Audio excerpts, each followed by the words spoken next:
The Centresteer podcast is sponsored by Commonwealth Classics and Knightsbridge Overland. This month's Centresteer podcast is sponsored by Commonwealth Classics. Commonwealth Classics is a direct importer of classic vehicles from Europe and South America and has a rotating collection of rare and unique Land Rovers. Their showroom is located in Virginia, just 45 minutes from downtown Washington, D.C. Visit cwclassics.com to view their current inventory of classic vehicles, and be sure to follow them on Instagram so you can see what they're up to. Thanks, Commonwealth Classics, for your continued support of the podcast.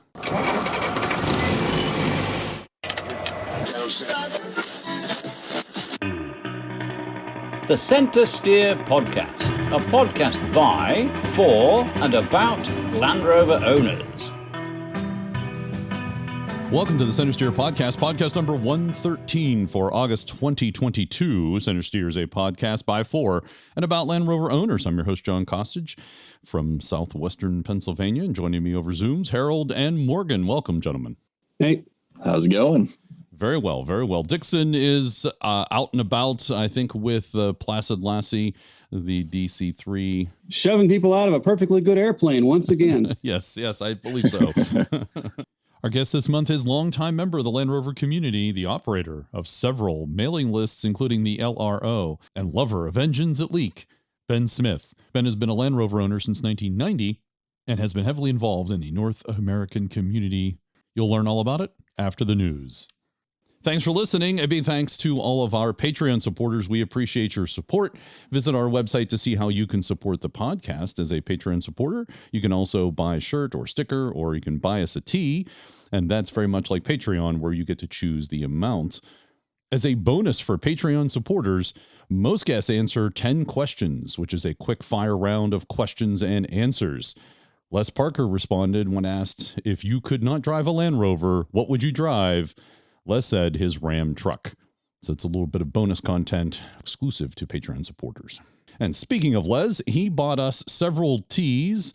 Brown water, as our friend Bob likes to say, and he commented that thanks for the kind words and other comments that have been made since I did the podcast recording. If I've passed on some of my knowledge and enthusiasm for Land Rover products, then it will have been all worth it, including driving a Series 3 in Vermont in the winter in sub-zero temps to get to work at Rovers North and to assist customers and get them on their way. So yeah, driving a Series 3 pretty much any time, whether it's winter or not, and certainly Sub-Zeros is that's special. Thanks, Les. And also thanks to Bob. He bought us some brown water again. He commented, I truly enjoyed your conversation with Les. I rebuilt 2 Series 2A trucks under the guidance of Les in the late 90s. To say I could not have done it without him is an understatement. It was always a treat to visit with him the years he made it south to Mar. A Land Rover guru, a Jedi master who truly made our world much better with his calming approach. Oh, and the knowledge. Brown waters all around to celebrate Les. Thanks, Bob. This is your monthly reminder that 2023 is Land Rover's 75th year. We're inviting all Land Rover owners to the Pittsburgh Vintage Grand Prix in July of 2023 here in Pittsburgh, Pennsylvania. Especially Series and Defender owners, you have 10 months to get your Rover ready. And now that the 2022 Vintage Grand Prix is over, we have begun planning activities for the Vintage Grand Prix next year in July, expecting a dedicated area for all the trucks attending. Hopefully this will happen. We'll get a parade lap of the race course. Ooh. Yes, that's not out of the question. So that's have begun discussions with the Vintage Grand Prix folks. It'll be the slowest lap around the course that day. And to best manage activities, registration will be required, and we'll share all the details with your podcast listeners as soon as we have all the details there worked out. I did get a comment from a gentleman from Oregon who is planning to come to the Vintage Grand Prix and drive his D90 all the way across the country. Right on. Very nice. Maybe we can get Ike to caravan out with him. Of course, if Ike's going to bring a Series 1, he should get started now. Yes. Also for the 75th, Anarch's Diamond Jubilee will take place June 15th through the 18th, 2023 at Greek Peak Mountain Resort in Cortland, New York. That's southeast of the Finger Lakes region in New York. And details will be announced in November. And we're going to talk to 2 of the organizers in September for a preview of the Diamond Jubilee. I know technically I'm one of the organizers, but I thought it was best if we included others on the team. We hear enough from you anyway. Exactly. Let's let someone else do some talking for a while. All right, time for the news. Jaguar Land Rover faces a big task in reimagining itself as a luxury brand. Mike Rutherford takes a look at the current state of UK's reimagining born and bred manufacturers. So this is out of Auto Express. This is an opinion piece talking about British manufacturers and kind of how they're competition with each other, in competition with each other. And I'm just going to read 2 paragraphs here that he references Land Rover. And he says, but as they continue to go through that lengthy process of reimagining themselves, Jaguar, with UK sales plummeting 40% this year and Land Rover down 30%, are both sadly sagging and suffering in the showrooms, although much of that is down to this increasingly high-tech firm struggling with a global microchip shortage. JLR has to step up to the plate here. Maybe it's time for the boardroom to drop the confusing reimagining mode and instead do more reaccepting of the fact that in Jaguar and Land Rover, it has premium and sometimes commercial, not luxury brands. And then he goes on to say, genuine rivals are Audi, BMW, Lexus, and Mercedes, not Aston Martin, Rolls-Royce, and Bentley. It's going to be a gargantuan task for JLR to reimagine itself as a luxury brand, no matter how good the cars are. I think there's something to that. I think so too. And you know, one of the interesting things is that while Land Rover is trying to reimagine itself right now, almost all of the luxury brands are reimagining themselves as pure electric vehicles. And Land Rover certainly has plans to have a pure electric Range Rover pretty soon, but that's currently the only model that they're planning. Being electric and being luxury, those are not necessarily the same. I mean, you can be kind of entry level and mid grade. Well, the problem is that the electric technology is still very expensive, so it's a lot easier to slot that into the luxury segment where people expect to pay a lot for their vehicle. You can hide the cost of the drivetrain in the price of the vehicle a lot easier than you can in the lower levels. Exactly. And that's why a lot of the sort of high-end brands are saying, whoa, now is the time to switch to electric because we've got to do it fairly soon anyway. And it's easier for us to do it here than in some of our less expensive marques. His point about being, this is Mike Rutherford's point about being who Land Rover and Jaguar is in competition with, I think is a valid point. They're trying to move a step higher than they probably should be. They've been going after Audi and BMW for years, and that hasn't been working for them. But again, it's in what you aspire to. If they would aspire to making the best vehicle they can at that level, that's one thing. But if you're just trying to be out BMW, you're never going to win. Right. Will you be able to out Rolls-Royce?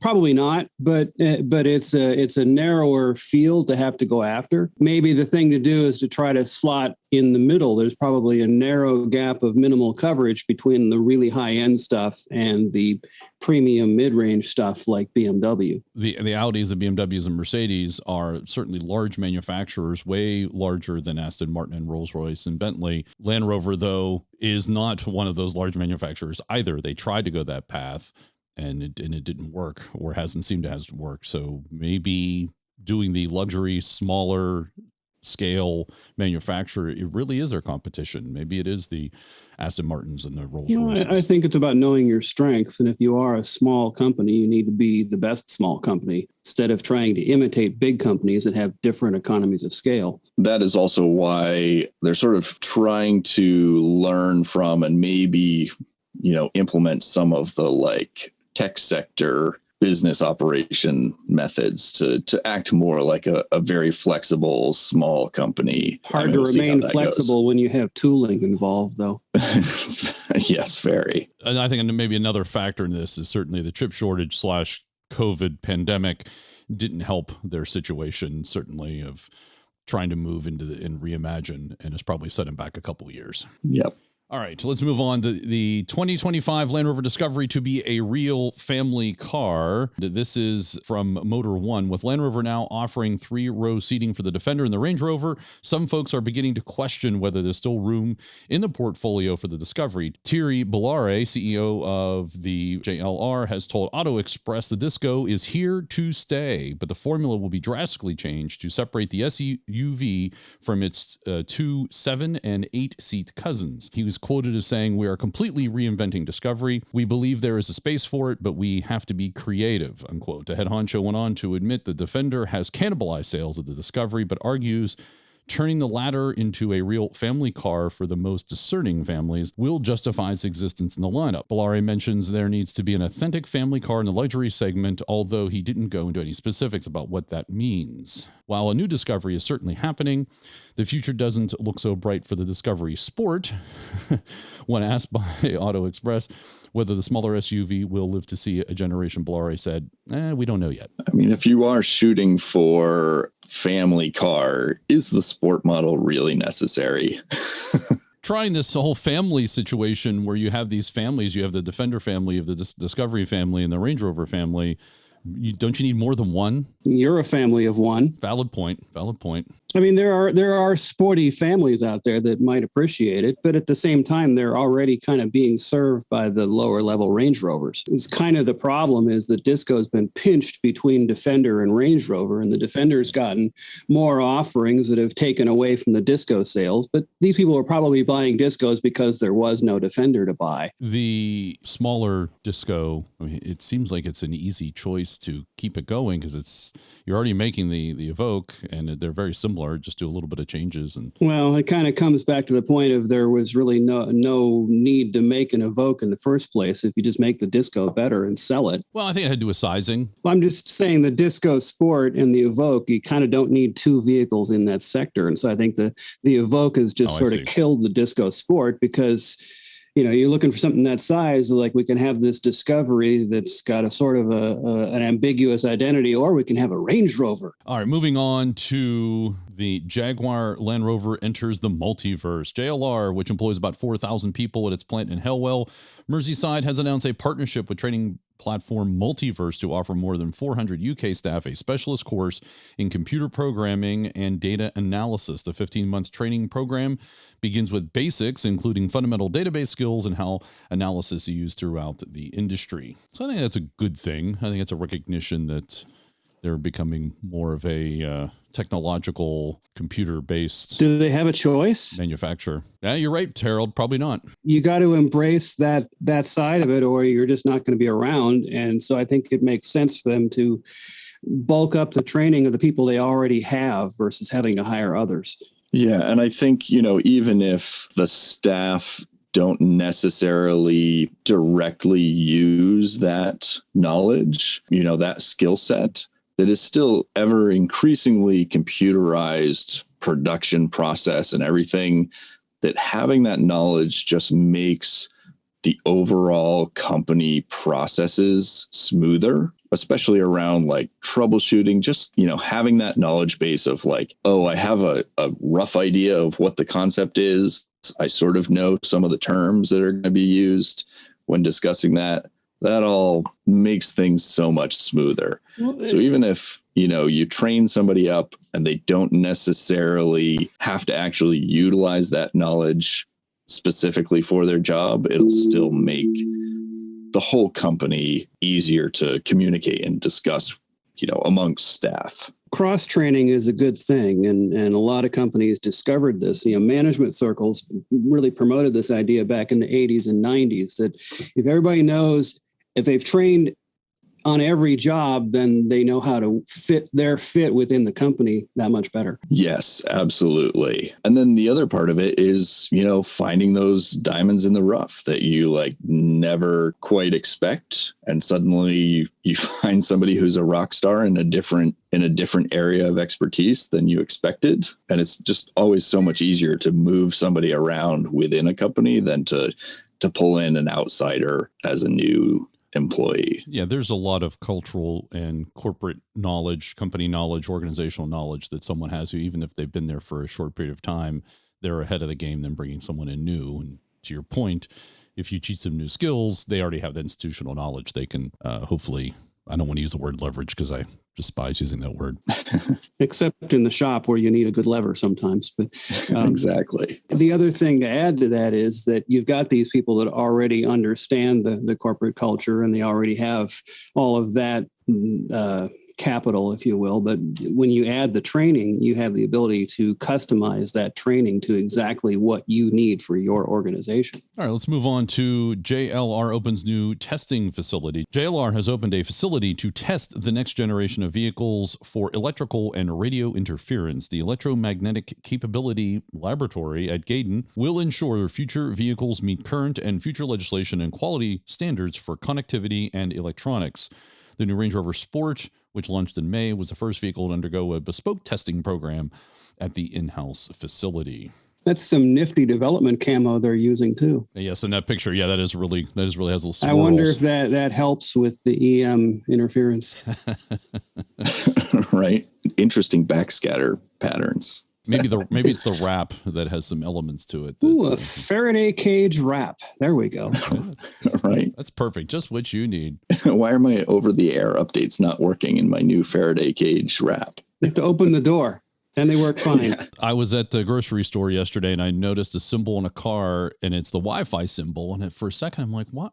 Oh, they had it on the, like etched on the glass. You know, they'll tell you the different the different features available in that car at Wi-Fi. And I'm like, oh, that's right. Cars have Wi-Fi in them now so that you can connect up the kids can connect up their devices and that kind of thing. The cars not just have Wi-Fi, the cars are a Wi-Fi hotspot. Well, there we go. Land Rover has the new electromagnetic compatibility. Sorry, I said capability. It's compatibility laboratory in Gaydon.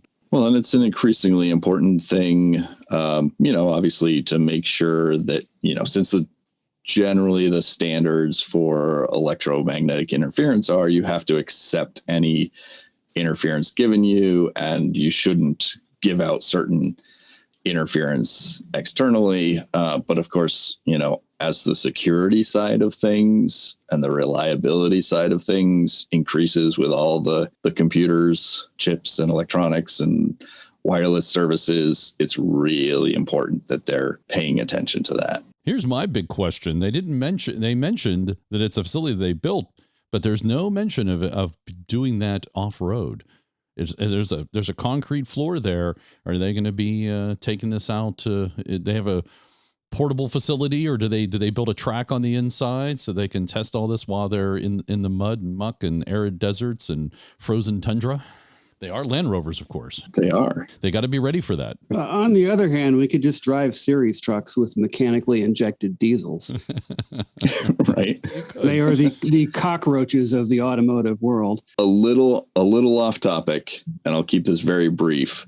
There was a recent security vulnerability which was announced in the computer world that if a PC plays Janet Jackson's Rhythm Nation, yes, it can actually cause computer crashes because it happens to have the same frequency as some laptop hard drives. So you never know where, how do you test the interference is going to come from. Yeah, how do you test for that? I guess I don't have to worry about that too much.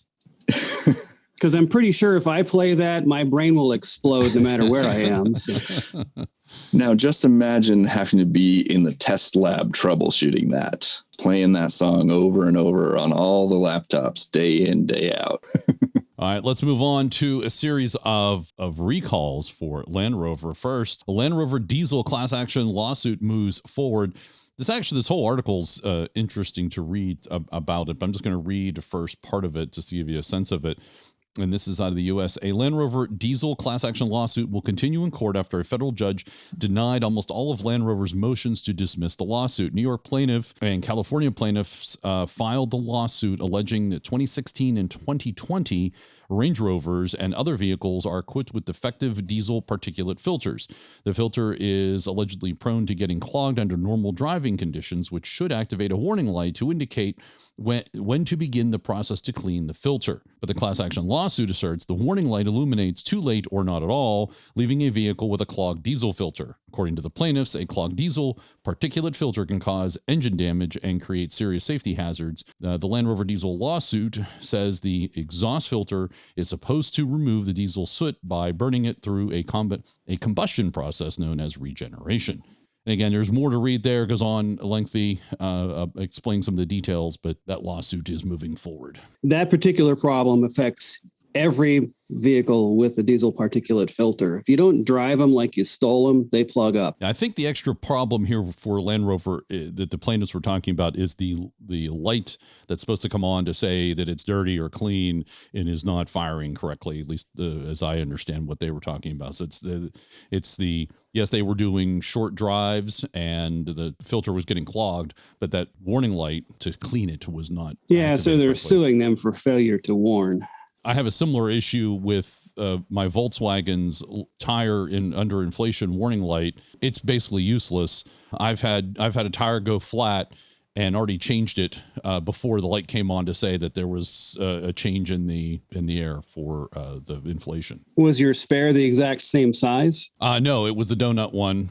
And that's why. Well, yeah, but the tire had gone flat. It was flat on the ground, and light didn't come on. It should have come on. There was a change in air in inflation pressure amongst the tires. But yeah, I think it was it was the change from the Mark V to the Mark VI chassis. They decided to use the wheel speed sensors as a way to determine tire under inflation, which is a crappy way to do it. Mine is still on the Mark V platform. It has pressure sensors in the wheels, which, I mean, those are expensive and they're a pain in the butt when you go to change tire, but they work. Next up, there is a recall of seatbelt tensioners both in the U.S. and Australia. In Australia, JLR Australia has recalled 350 examples of the 2021-2022 Defender, Discovery, Disco Sport, Range Rover Velar, citing a fault with seatbelt pre-tensioners. Due to a manufacturing defect, a damaged front seatbelt pre-tensioner tube may have been installed on the seatbelt retractor. As a result, the seatbelt pre-tensioner may not operate as intended. In the event of an accident, if the seatbelt pre-tensioner does not operate as intended, it may increase the risk of injury, possible death. And then in the U.S., JLR seat pre-tensioner problems causing 5,000 vehicles, Defender, Disco Sport, Disco, Range Rover Sport, Range Rover Velar, Jaguar, F-Type, F-Pace, and XF. And it seems to be the same. Front seatbelt pretensioners may be damaged. As a result, seatbelts may not restrain the occupant. JLR says the supplier contact the automaker about a problem in the manufacturing process that damaged some seatbelt pretensioner tubes. So if you have one of those models, you may want to contact your dealer. Yeah, they tend to be important. Yeah, it's another one of those technologies I'm not a fan of. I mean, I guess it makes some sense for most people, but if you're not wearing your seatbelt properly, those can do more harm than good, actually, because the pretensioner is a lot like an airbag. It's an explosive device that just winches the seatbelt really tight on you to keep you in place on the seat. So if you've got like the shoulder harness is too close to your neck, it can cause some damage. Yep. And I'm really not a fan of airbags. I mean, whoever thought it would be a good idea to take a pipe bomb and put it in a duffel bag and strap it to the dashboard right in front of the occupant's face? Well, it's better than smacking that steering wheel at 70 miles an hour abruptly with nothing to break the impact. Yeah, the nothing part is the problem. One of the problems too is that people tend not to wear seatbelts. So they figure, oh, I got airbags, I'll be fine, and that's not the case.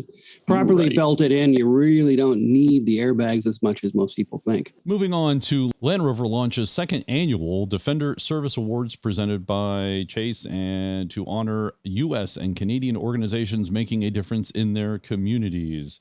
Land Rover announced the launch of its second annual Defender Service Awards to celebrate and support U.S. nonprofit and Canadian-based charitable organizations that are making a positive impact in their local community, missions of organizations that align to one of the 5 contest categories: search and rescue, environmental conservation, veterans outreach, community service, and animal welfare are encouraged to submit videos on how a new Land Rover Defender would help aid in their organization's mission.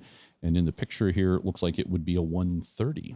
So if you're in North America, might be something you want to pursue. And if you know of an organization, may want to contact them. That's a pretty good thing they're doing. Yeah, it's nice to see them sort of continuing that benefit that they provide to people who are, offering important services. But it's also really nice to see Defenders doing important things.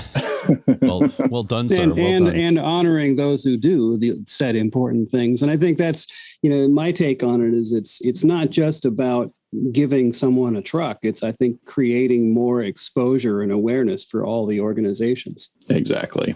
And I just noted here that the deadline is September 7th, 2022. So get on that. Yeah, it's a short window. Well, actually, it was July 25th through September 7th. So by the time we found out about it in August, and then the recording time. So there you go. Still, that's pretty short. A lot of these things, they run for 6 months or something. Next, California approves ban on gas-powered cars by 2035. The California Air Resources Board approved a highly anticipated measure that will ban the sale of new gasoline-only vehicles, USA's most populous state, by 2035, making what is widely considered the most stringent regulation ever enacted on gas cars. The ban will apply to most vehicles, including sedans, SUVs, light trucks, but will not impact the sale of any used car. The mandate requires at least 35% of new vehicles sold by 2026 to be zero emission, a threshold that gradually increases by 6 to 8% per year until hitting 100% in 2035. Plug-in gas electric hybrids that have a battery range of at least 50 miles will still be allowed to account for up to 20% of sales, while all electric or hydrogen cars must make up the remaining amount. And there was no mention in here I saw of diesel. It's ambiguous because it said, there's no mention of diesel, but yet there's a section in there that says the mandate requires to 100% of zero emissions. And there's no way you can call diesel zero emissions. Yeah. Right. This is other people interpreting, reports that I saw. So it's possible it's mentioned in there.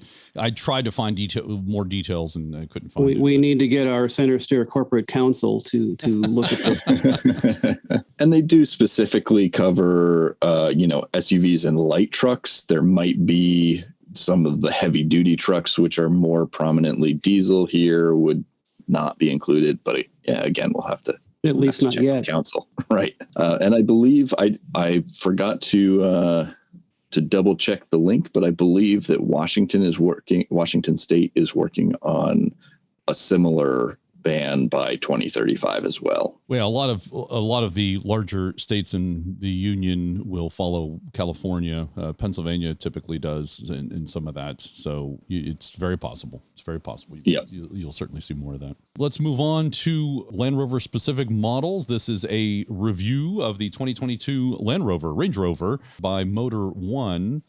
And I'm not going to read the whole thing, just give you a little intro here. The Land Rover Range Rover hasn't changed much in 50 years. It's like the Porsche 911 of SUVs. Every generation gets better, faster, more technological, but on the surface, it's still the same old Rover you know and love. The 2022 Range Rover follows in the footsteps of its predecessor in that respect. The same basic formula applies: an identifiable silhouette, familiar interior, and yes, even a V8. But more than the fourth generation model, this one takes these hallmarks to the next level. So this is Motor One. They gave it a verdict of 9.3 out of 10. And if you are interested in it or want to know more, they talk about the design, they talk about the interior, the exterior, technology, performance and handling and safety, fuel economy, and pricing. I do like how on pricing they give it a 2 out of 10. Which is not surprising. If you have to ask. That's right. Yes. And if you're comparing it with a 911, what does it matter as well? That's right. Yeah. Long-term review of the Disco 2022. This is an auto car out of the UK. And if you're in the market or want to know more about owning a Disco, then I would recommend you go out and read the auto car. There's not really a good summary on this one to read. They generally like it. It's a good car. It does the job. I don't find it particularly exciting, but that's me. Is that a Disco Sport in the pictures? It's not, but you know what? As soon as you said that, it does kind of look like it, doesn't it? Especially from that 3/4 front view. But if you look at the rear, that's definitely a full size. But yeah, that front, maybe they're doing what they're supposed to be doing and making them look, have that family resemblance. But yeah, from the 3/4 front view, you might think it's a family resemblance or family indistinguishability. And found a couple this month of more videos, but these videos, not just walk-arounds, these are videos of Land Rovers in action, traveling, and you get to see the speedometer and you get to hear them going down the road. The first one here is a Defender 90 P400 going 0 to 100 kilometers per hour, and you get to hear it. And also come to a stop and drive by and all that activity. So it's an 8-minute video. I believe it's out of Australia, so you may want to check that out. So we queued up a little part of the video here. This is acceleration. I think this sounds actually pretty good. This is the D90.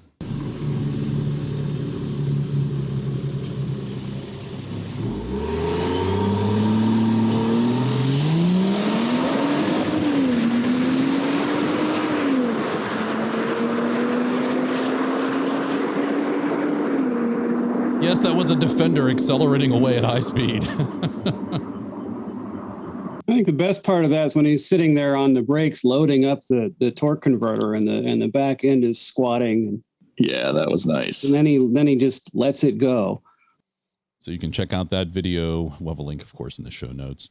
Next, Doug DeMuro explains why the 2022 Land Rover Defender 90 V8 is unlike any car on the road. This is almost a half-hour video. He does his usual full walk around interior, points out all sorts of little interesting things like sensors behind the logo and the front grille. But I guess the point of the video, as I understood it, was he was surprised that Land Rover threw a V8 in a D90. It just doesn't seem an unlikely thing, especially as we are all Land Rover owners and kind of understand the heritage. That's kind of an unlikely car.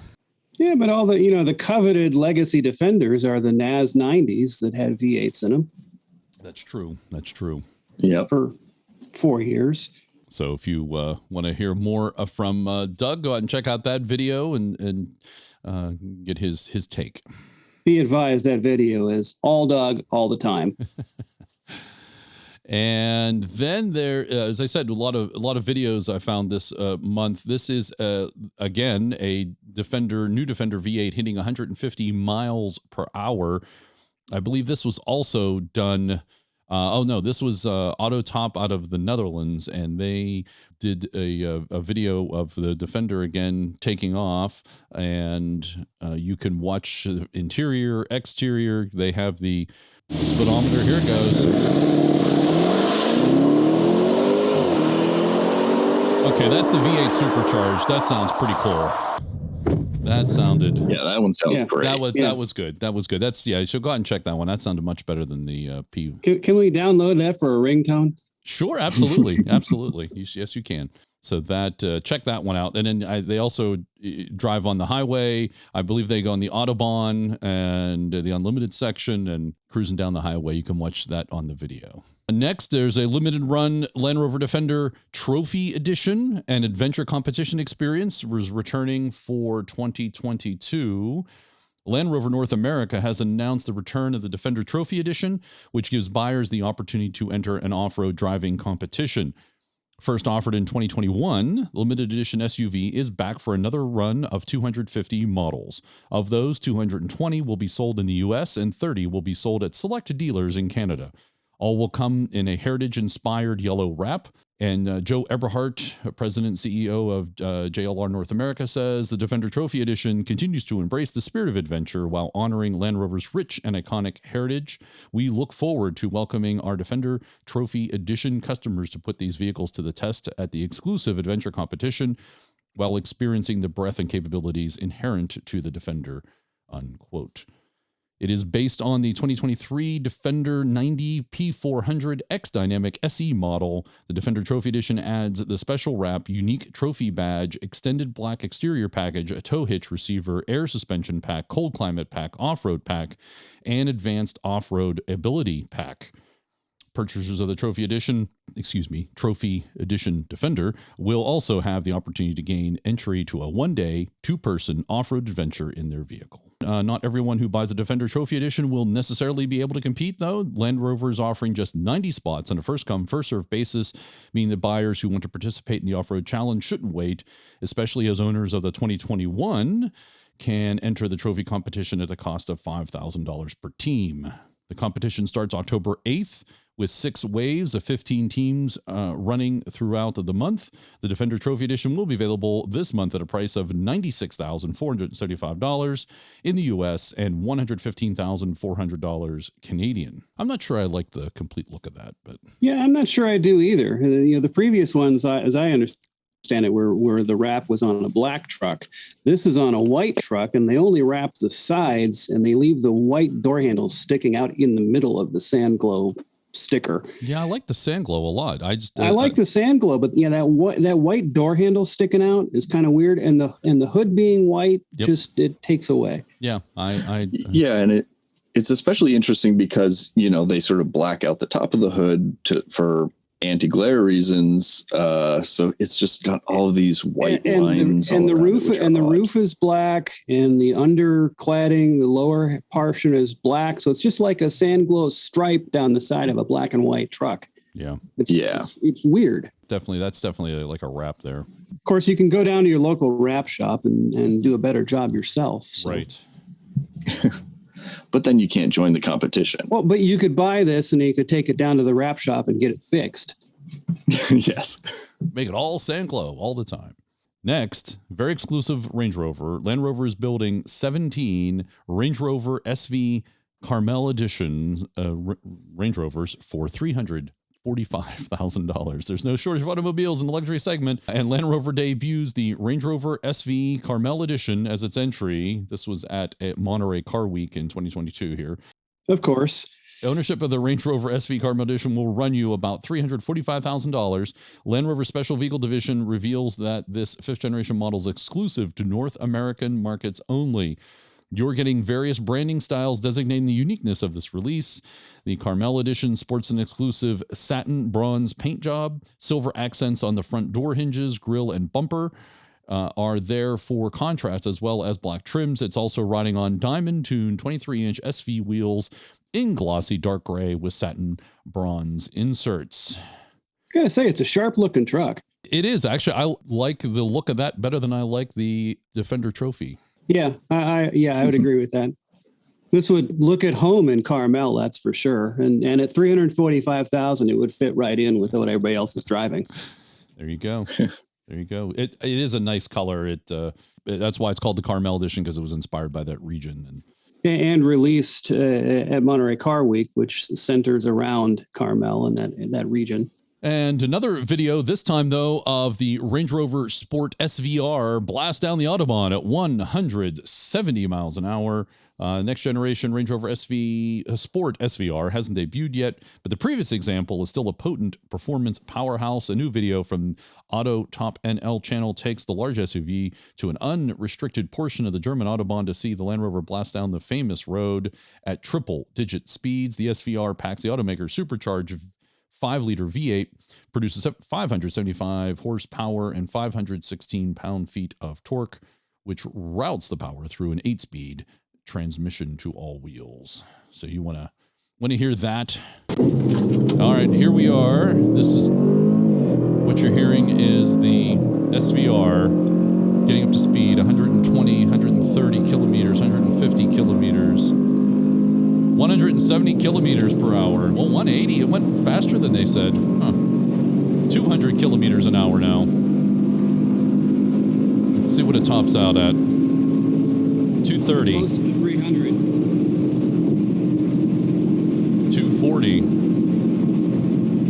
And in the video, it doesn't look like it's barely moving. Just it's the nature of... Until it passes a truck. Yes. The truck standing still. And the truck just disappears.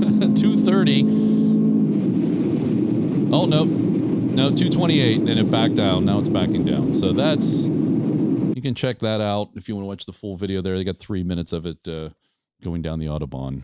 And if you're going to try that, don't even bother, doing the seatbelt recall. It won't matter. It won't matter. That's true. So, 170 miles per hour is 274 kilometers per hour. I had the units wrong. Okay, 170. You're right. In the headline, it's 170 miles per hour, but yeah, the speedometer is in kilometers. Thank you. Next, from Top Speed, and there is an article here entitled "The Old Land Rover Defender is Overrated. Buy an Old Discovery Instead." And I'll just read you the conclusion because it's kind of sums everything up. If you want a Defender solely based on the way it looks, then we get it. Nothing can replace it. However, if you want one so you can go on adventures while also experiencing what Land Rover has to offer, we believe the Discovery is the far better option. You get the same foundation while being more comfortable and paying less. Furthermore, the shape of the Discovery is also becoming somewhat of a classic. The raised roof and alpine windows mean that you cannot confuse it for any other 4x4 on the road. It's a win-win situation. Except you can't put as much gear in the Discovery. I mean, if you're comparing it to a 90, that's one thing, because the Discovery gives you more room. But if you're comparing it to a 110, you lose a couple feet of space in the back for stuff. Well, but you do get the your foot stays dry while driving. You're more centered on the steering wheel. You want to have an adventure where you're driving through a river. Why not have the full experience? That's true. Of have the river in the vehicle. But I mean, I take offense to the basic premise is you buy a Discovery instead. Why not have both? Excellent question. Discoveries are cheap. It's not that much extra to have both. And then when your Defender needs parts, you raid the Disco and buy another. Yeah, if you start getting into the Discos, you kind of need to start collecting Discos to have. Well, they're like potato chips. You can't have just one. Right. And next up, rare Land Rover 101 Ford Control camper conversion goes up for auction. It's a light utility vehicle that was produced in the late 60s for the British Ministry of Defense. The V8 powered four-wheel drive was designed to meet the Army's requirements for a gun tractor and was not available to civilians as new. This is the point at which I point out that the very first self-propelled vehicle ever created on this planet was a gun tractor. In this case, the FC-101 is a 1977 model that was delivered to the UK Ministry of Defense new and then entered private collection in Poland. That's where the current owner bought it from in July of 2018. The utility vehicle has been given a new lease on life through extensive work to turn into an off-grid overland camper. Fully capable, offering combination and transporting the owner anything they want. It's been equipped with electrically actuated pop-top roof with a double bed, roof-mounted solar panel system consisting of two 100-watt panels, an onboard battery pack, onboard water tank with filtration, as well as an HVAC system. On Bring a Trailer, the bid is at $60,500 as of August 22nd. That's the date on Bring a Trailer that we're looking at the moment. Good looking vehicle. I like the interior. I thought they had leather seats. Kind of look like bar seats. They do, don't they? Have those low back. Yeah. Wonder if they swivel.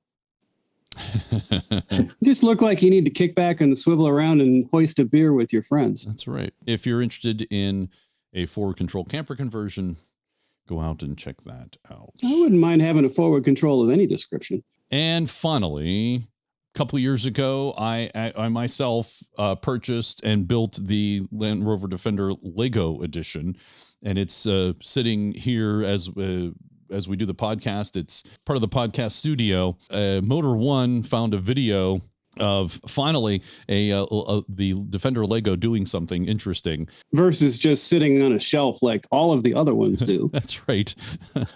They built the Land Rover Defender Lego, and then they also created a flatbed truck. Not just any flatbed truck, an 8-wheel Tatra. And yes, and then they put the Defender on the back of the Tatra, and they put it on a treadmill and then introduce some obstacles. And then it's 4 minutes. It's highly entertaining. I found it highly entertaining. And apparently the whoever is doing this, they do this a lot with different other vehicles, but they do this. But anyways, the Defender finally falls off the back of the trailer and falls. They do a walk around of the crash. And the obstacles are so severe, the Tatra actually sheds one of its 4 axles. Yes. Go check that out for some fun. So that's the news for August 2022. Knightsbridge Overland seat covers help protect your classic Land Rover. Whether you are on the trail or cruising around town, they're the perfect solution for protecting your pristine Land Rover seats or to cover up your well-worn and aged seats. Each seat cover is hand-cut and sewn in the USA for a custom fit and looks like it came straight from the factory. Every seat cover is crafted using durable 600 denier Cordura material. It's waterproof, oil, and dust resistant. And I can attest to that, as I was on vacation in early August and lots of dust, and it was everywhere. The seats held up great. I kept my original seats from further ripping. And it repelled all sorts of various fluids. There was transport of lots of alcoholic beverages. and the consumers of such. Knightsbridge Overland seat covers are designed to be extremely comfortable and help keep you warmer in the winter and cooler in the summer, while providing protection against mud, dirt, grime, and more. Knightsbridge Overland seat covers are available for most classic Land Rovers, including Series, Defender, Discovery, and Range Rover. Select the Knightsbridge Overland seat cover that's right for your Rover.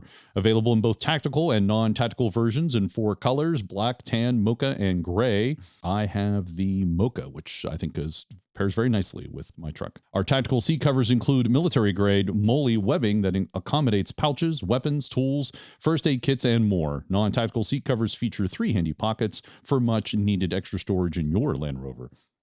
Visit knightsbridgeoverland.com and enter STEER10 at checkout for 10% off your Knightsbridge Overland seat cover order.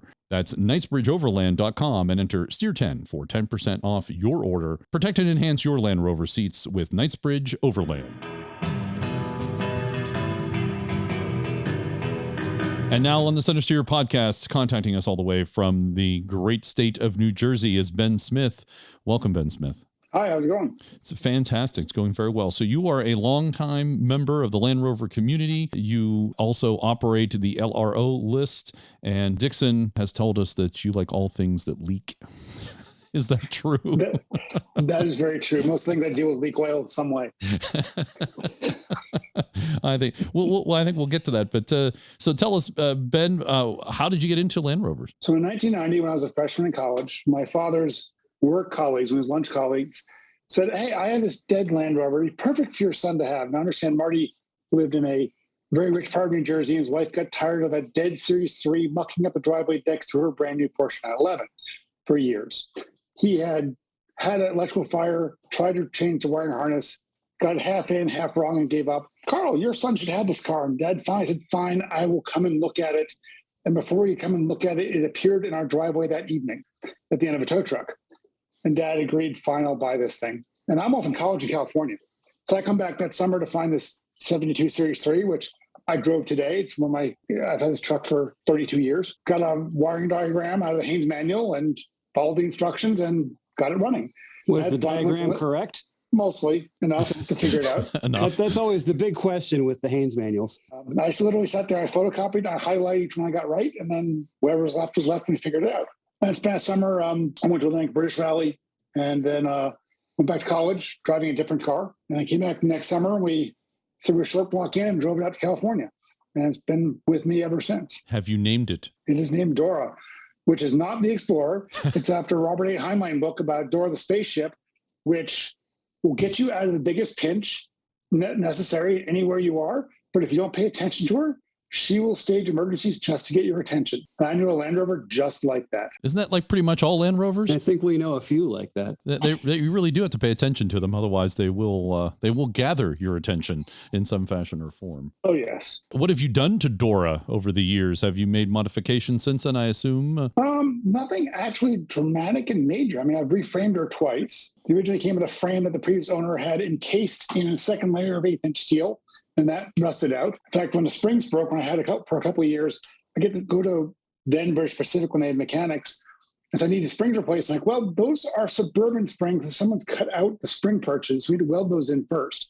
But then years later, it died. So I had a Series 2 chassis I've been carting around for years. So I did the frame swap.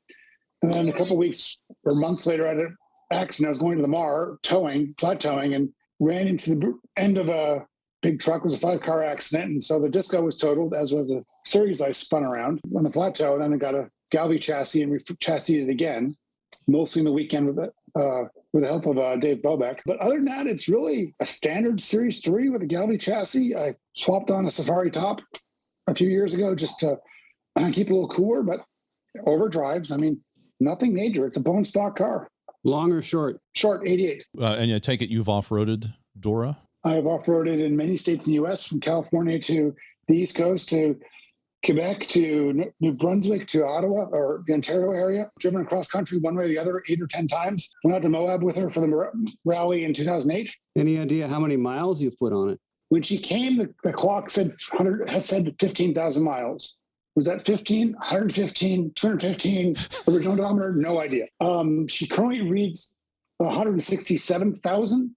So I put 150 odd thousand miles on it. Right on. Original engine, or have you changed the engine? And when I had it, we had a knock in the short block. So I went to one operation, got a short block, threw it in the summer of 92, I think it was, installed the engine, ran right, and started driving for California. I did the first 500-mile oil change in a rest area in Ohio. And I rebuilt the engine since then. And I bet they loved you there. I've done many things in sides of the road. Uh-huh. I once lost a gear shift lever going into Albuquerque, and I tried to drill it and put it in. It didn't work. So I just basically took it apart, used a big screwdriver, started going in third gear, shifted to the fourth, and used the overdrive and got the last 1,000 miles into California. Ben was the first person to go and cover my laneway with oil, even before I managed to do it. That's right. I was up for an event in Canada. The engine went bad, so we had to redo. I don't know what we had to redo. So we pulled the whole engine apart, pulled it apart, put it back together again. And in putting the engine in, when you offer the engine up to the transmission, it can go in 30 seconds and go in 7 hours. Depends on how lucky you are. And we were offering up the engine. We were fighting with it. And we were using a big bar and jarring it around. And we didn't notice we'd knocked an inch-sized piece off the front timing chain cover. Oh. So we went around the block, came back, and dumped oil over his driveway. And what did we do? I think we used Bondo or something, not Bondo. We probably used JB Weld. JB Weld and a piece of stainless steel and plugged the hole, and I drove home from Auto. That was probably 600 miles back to Boston or something. There was a time when I taught my bosses that I will call you on Monday because I'll go away for the weekend, 500 miles out, 500 miles back. And if I call you on Monday, I'm in another state and something's broken. I'm still trying to get home. I carried head gaskets and I've used them. I went to a friend's funeral, and sadly he passed in his early 20s from cancer. I left the desert and I'm driving up to Seattle and I blew a head gasket. And it's in the middle of Oregon. I pull over on the side of it. It's dark. And I spent 4 hours swapping head gasket using a torque wrench with a torsion bar so I could feel it when I hit 65 foot-pounds in the dark. It's like light rain and 33 degrees out. Got it in, got it going, drove, and I made the funeral with 30 minutes to spare. They were actually getting in cars to go to the church. I was highly motivated. I think I shaved in a Frisbee in a rest area. Were they fully greasy and everything at the funeral, or did you have time to clean up? I cleaned up somewhat. I got into a suit somehow. Wearing black coveralls. There you go. I assume you have other Land Rovers. What happened after Dora? After living in the Mojave Desert for a few years, I moved to the Bay Area, started doing I do cybersecurity stuff. So I was in the .com boom of the Bay Area. And I decided having one car and trying to keep it running and get to rubber events was not the smartest idea. So in 97, I bought a used 94 6-shift Discovery, probably put a bunch of miles. I think I put 30,000 miles in that car in the first year. And so I had 2 cars going back. And that was kind of my nice car, off-roading car for a couple of years. In 99, I bought a pair of 101 Ford controls back before there were a whole bunch in the country when they were really rare. I had seen them as part of Ottawa and always wanted one. So it was a pair of dead trucks for a reasonable price, one of which is being a pre-production and one had been in a rollover accident. I figured I'd combine the two. So I went up to Seattle and towed them home to where I was in Pasadena and got one running. I still have both. One's in pieces. One needs an engine sitting in the barn. And I was able to pick up the power trailer that went with that truck that came from the factory that way. It was one of the few Ford controls, 101s, that was never sold to the military. It went to a peer of the realm or actually son of a peer of the UK who wanted it. So he wrote a check to Land Rover. Years later, he actually called me or emailed me and showed me the bill of sale because it went through a couple owners and then eventually came to me. Well, it came to somebody in the US who had it and then left it and then a couple owners and sold it to me. But since then, I got picked up an 80-inch. I was driving that red 94 Disco. My wife had a 95 5-speed Disco. I wrecked the red one and replaced it with 96 5-speed Disco. Her Disco had problems. We got a 97 or 98 automatic, which we hated, which didn't last very long. What else is laid around here? I've had a 109 station wagon project, which I've sold off. I once bought a lot of 2 attack, 2 partial 109 FFR Series 3s, which I've sold off over time. I wasn't using. I stored rubbers for friends. There were times there have been 20 rubbers in my property. I'm now down, some of which are Dixons, some of which still are Dixons. Yeah.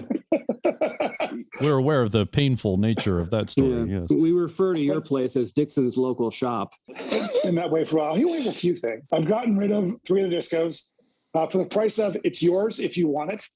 And I was helping someone today trying with the last one. So it's trying to get down to focus on 3 trucks that can run. My 88, Series 388, the 80-inch, 51 80-inch, and I want to get the 101 running. And really, that's enough for one person to have. especially because I'm into airplanes too, and that takes time. What is the youngest Land Rover or oldest Land Rover? Well, yeah, the newest Land Rover that you own. I take it sounds like nothing this century, all stuff from the last century, huh? I've never owned a Land Rover earlier than, actually, the youngest Land Rover I owned was a 97, 98. Right now there's 95 I'm trying to get rid of. And after that, the youngest one will be a 73. And you have non-Land Rovers, I take it? I do. When the last Disco died, I got tired of dealing with it. Actually, when my wife's Disco, I couldn't get through inspection. I was tired of it. For a while, we ran a 93 Ford Festiva we called the Little Red Zit. Friends were at my house for the weekend. A guy named Quentin. Everything was broken. I needed a car to work. And Quentin asked with us, and he goes on Craigslist. He goes, give me $500. Disappears with fixing in a trailer and comes back with a car and gives me $200 back. Yeah. That car drove for probably 10 or 20,000 miles. It's a good little car. We sold it off for, I think, $600. Score one for the Q branch. It was. But then my wife bought a 2010 Subaru Outback stick shift, and she loves that car. And then when my Disco's left side floor pan, driver's side, has a hole where water comes in at you. There's a death wobble I couldn't quite get rid of. I couldn't get it through inspection, and something else was going wrong. I gave up and bought a Volkswagen Touareg because at the time I wanted diesel 4x4 that could tow. There was a stick shift in a Land Rover. Well, I couldn't buy a Land Rover with a diesel in the United States, and they don't sell stick shifts in the United States. So I had to go buy a Volkswagen because Land Rover would not support what I wanted to buy here. And then a year later, they did, at least with a diesel. Which TDI did they give you in that Touareg? The V6. That's the V6, yeah. You can't get the nice V10s in this country. No, and this is pre-Dieselgate, and it's after they got rid of low box. But I tell you, it tows the 80 truly nicely. Oh, yeah. It tows the Series 3 really nicely.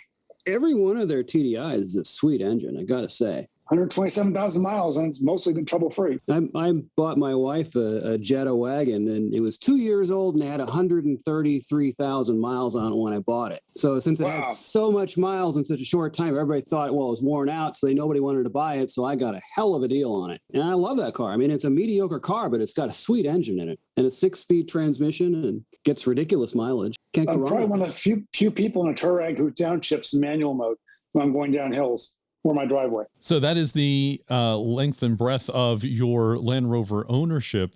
And is there anything else that you've maybe missed or anything other interesting? You've not had no Range Rovers in your fleet? No Freelanders? I did not. I am 6'4".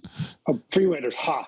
Hey, careful. I am wearing today, if you've noticed, it is all Freelander all the time. I broke it out today. Airbrush a few chimneys onto that shirt. I will say, I was over in Scotland with a Land Rover friend, and we were helping him and another friend swap a diesel engine back into a TDI for his daughter, the friend's daughter. So I have wrenched on them. Nice. And apparently they love the diesel engine over there. The V6 we got here had some issues that did not portend for longevity. But no, getting back to your original question, I'm 6'4". I've sat in Range Rover Classics, and with the sunroofs, I cannot get in that car without reclining the seat. And so when I was looking for a car, I decided a Disco's got more headroom, just a few more inches. And that's what put me down the Disco path rather than the Range Rover Classic path. Plus, I get a stick shift.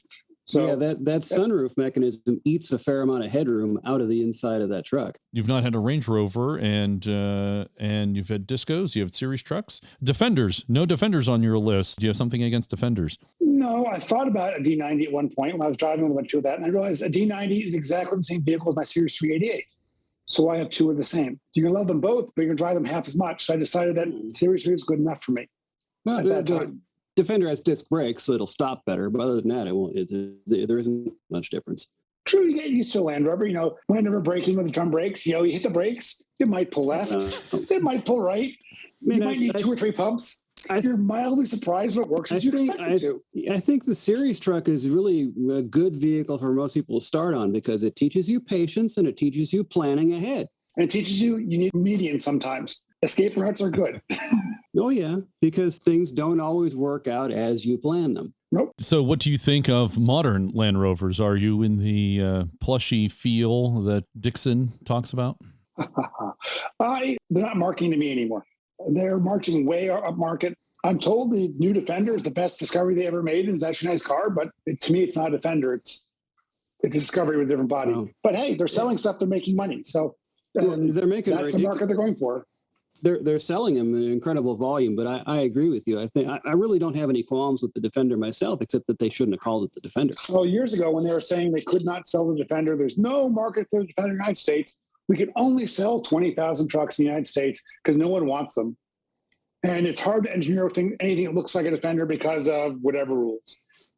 And I wrote a letter, I think it was published in LRW, that said, how come Jeep can do that? Jeep is making Thank you. 200,000 Wranglers a year, wherever the current one is.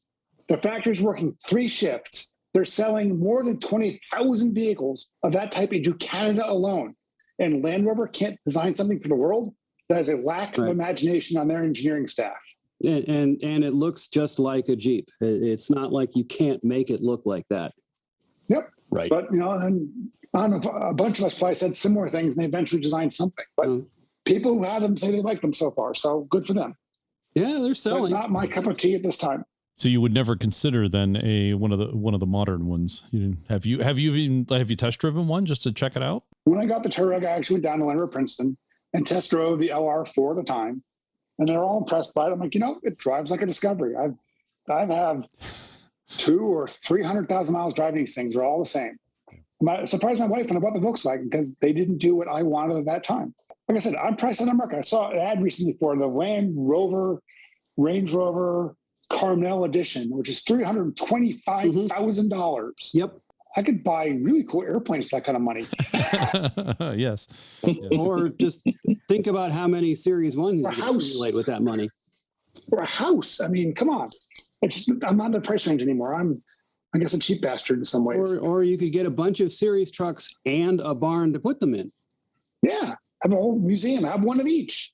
So let's talk about how you getting better involved in the Land Rover community. And I know you didn't start the LRO list, but you have been running and managing it for a number of years. How did that happen, and what happened occurred? And explain to folks who maybe are not familiar with what the LRO list is first.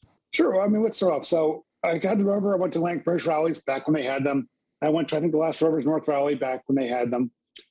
Because I was back east in the summers, but I was going to school in Pasadena, California. So I'm out in California. I tried to get in touch with California people, and nothing was happening. It was pretty much a dead scene. And then somebody, I think one of my college friends who drove Volvos was on the Swedish BRICS list and said, "Hey, I've heard of this new Land Rover list. Maybe you'd be interested in it. Go join this list." And so, being a college person at the time who was on the internet back before we knew what the internet was, I sent an email off, and Bill Quocher responded and he added me to this list called the Land Rover Owners, which was a branch out from the British Cars list. And they'd been around for a year or two. They had about 50 people on it. And they might have a post a day. And I jumped on that list and, rapidly met some cool people who were computer people who drove series trucks. So we were kind of predisposed to be friends. And that's when I met Dixon. And that's when I met people like Russ Dushin and Bill Maloney and John Humphrey and Russ Wilson a few years later and Quentin. We all just gravitated to this email list of global people who chatted Land Rovers all year, Terry and Wakeman and stuff like that. And so that became my daily routine. I always read the list, and we chatted about how we were breaking Rovers or fixing Rovers. We learned about Russ Dushin's car, Nigel, and when he said Nigel has this problem, suddenly someone else had that problem, and Nigel's disease was born, which has jumped species. We hear about other email lists now. But these are amazing people. And so I was on the list, and we chatted, and so Dixon would post the Ottawa Valley newsletter to the list, and I thought they were cool people. So I graduated in 94. I wanted to go out and join their birthday party. I tried to, but Dora decided that her valves were a bit tired running on unleaded gas. I needed to do a head job, and so I couldn't go to the birthday party that year. And actually, sadly, the Rover, so I did all that head job and then took off, and they didn't ream the valves out right. And so I sucked the valve and had to return to base on 3 valves and get the head redone. And I drove home by Seattle, LA, Seattle, East. That was kind of fun. And then went to the birthday party the next year. Well, actually, let's go intervene. So I'm back east, and I get looking for jobs, being a physicist, undergrad, waiting for grad school, not getting grad school yet. And the Cold War is over, and there are no jobs. And my dad is physicist out of work. So I take a job out in California at Knock Weapons China Lake. That's Naval Air Warfare Center. So it falls off a Navy platform on land. That's where they test it. And I need someone to take care of their computers and secure their computers. So I went out there. And so I drive all the way back out to California, and I'm in the desert, and I'm on the LRO list. And a guy named Granville Poole says, "We had a rally in Mendo years ago, and we want to try and do that again." And so he organized a group of people, went out in January to go do a scouting run. He comes back on Monday and gives his post. It was an amazing trip. They had all this fun, and actually it was a mud run that one in January. So I say, hey, that's only 500 miles away by series. That's not too far. That's a weekend trip. I could leave after work and get there by 1 a.m. Easy when you're 23 and invincible and drink a lot of Coke. I remember those years fondly. Yes, I still do that sometimes, not quite as often. No, I'm not able. I email them and say, hey, I want to join you. And he gets me on the CC list of emails. I'm a computer guy. Why don't you have an email list? Let me create an email list for you guys. I'll steal some code from a friend. So we don't need to remember who's coming, who's not coming. I'll just add them to the list, and that way you don't need to worry about it. And so I need a name that night. And so we're doing a reconnaissance of the Mendocino National Forest. So I'll name the email list MENDO _ RECCE, RECCE, RECCE being the British form of recon. So I create the list, and 10 people join, 20 people join. We go and do the snow run, which was epic. And we did this ford that was like wing depth. And I got through, and others got through, and other people got swept away a little bit. And we had to unhydrolock engines, and then we had to go back out the same way we came in because we were blocked by snow. It was an amazing trip with serious trucks and Defenders. Actually, to back up on that trip, that was more of an epic adventure because I left the desert. I was picking up a series block engine from Terry Ann Wakeman, who couldn't give it away. So I go to her house in the middle of the night in Monterey area, load the engine. I sleep somewhere in the Bay Area. We're supposed to meet in Clear Lake at 10 in the morning. I'm obviously behind. I blow a head gasket crossing the Golden Gate Bridge. It sounded like a Harley Davidson, kind of, sort of. They leave without me. This is pre-cell phones. No one can communicate. So I get there, and they're not there. I think I know where they're going. So I start driving up the mountains. I get to the snow line. I figure if I get high enough, I can CB call them. Maybe we'll find them. That doesn't work. I find a trail with tracks that are about series width on an engine running on 3 cylinders, the spare engine back. I drive down this trail. I get about 10 miles in. I think I have a winch. I can get out. And I come up and I find a truck in front of me, and it's a pickup truck. It's a Dodge pickup truck. I'm like, damn it, I've been following a pickup truck this whole way. I go up and say hi to the guy, and the guy goes, you're Ben, aren't you? And Granville Poole was not driving a series driving a pickup truck. And I'd met the guys waiting for the river crossing, but it being epic. So we went in, got stuck in the snow, came back out. I said, Ben, can you keep the list till we have this event the last weekend in April? I'm like, sure, I can do that. We had a few more people said, can you add a digest system? Sure, I can code a digest. I think we had like 30 people on the list by April. We had this first rally. You had 15, 20 trucks there, whatever it was. Had a great time. I'm like, can we keep this email list? I'm like, sure. That was 1995. We're 400 strong now. We've had an event every year, the last full weekend of April, called the Joe Lucas Not a Rally, because it's not organized. We say Joe Lucas impersonates and says, here's what the rally is. We have a potluck dinner Saturday night. Bring your own everything. We've had as many as 50 trucks some years. The only year we missed was COVID. And it'll be last weekend of April next year. Mostly it's been a place called Cedar Camp, but unfortunately there's a big forest fire there about 4 years ago. We're not allowed to go back there. So we're going to Salmon Creek Ranch for a while, which is run by a guy named John Braben. I think one of the Linever trials was there for Trek, I think, one year.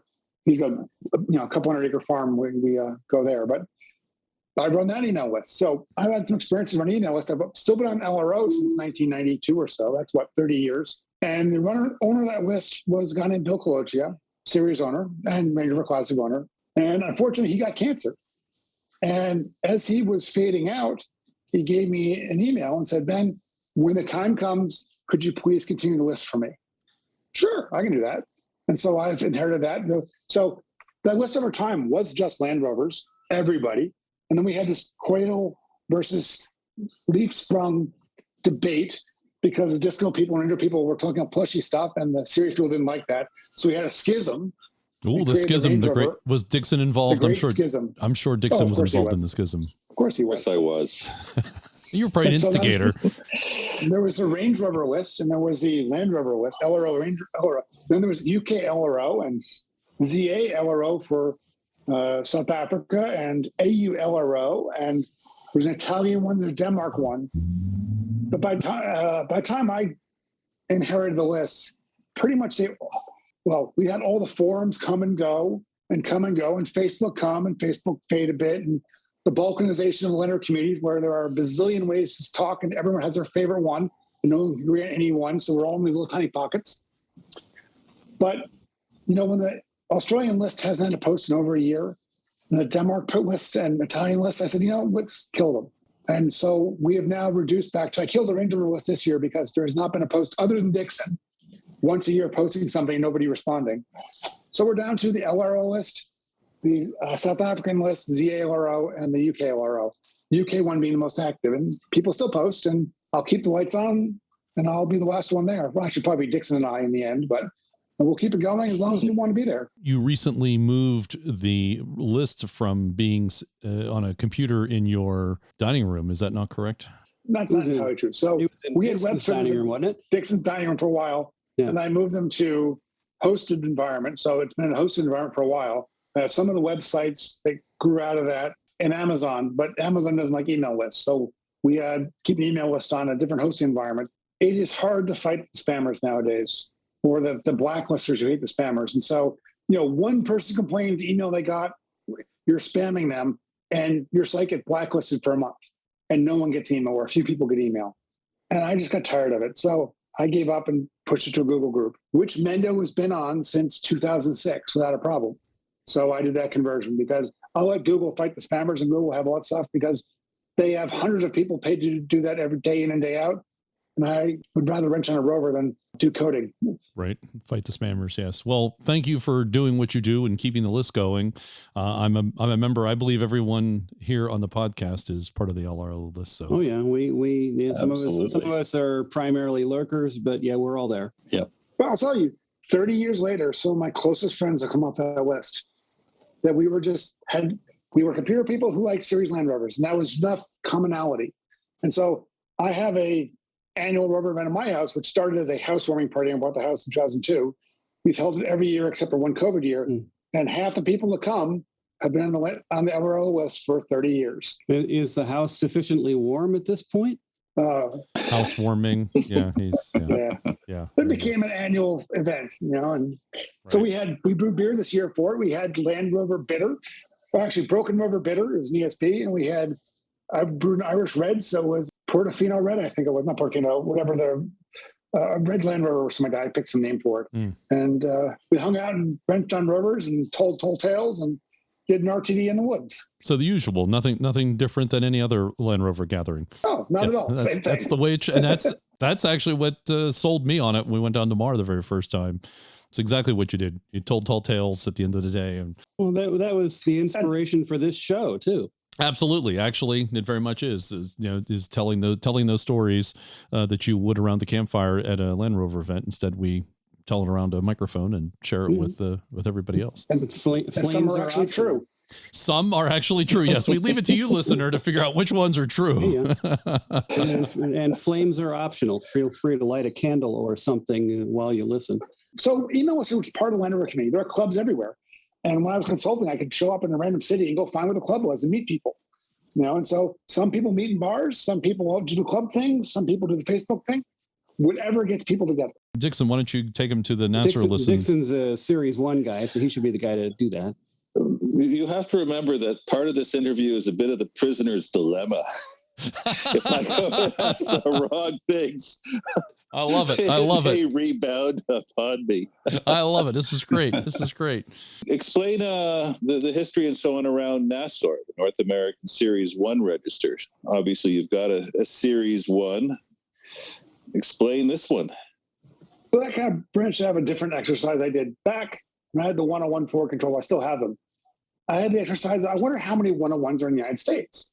And I'm on the 101 email list at the time before they went to a forum and everyone left.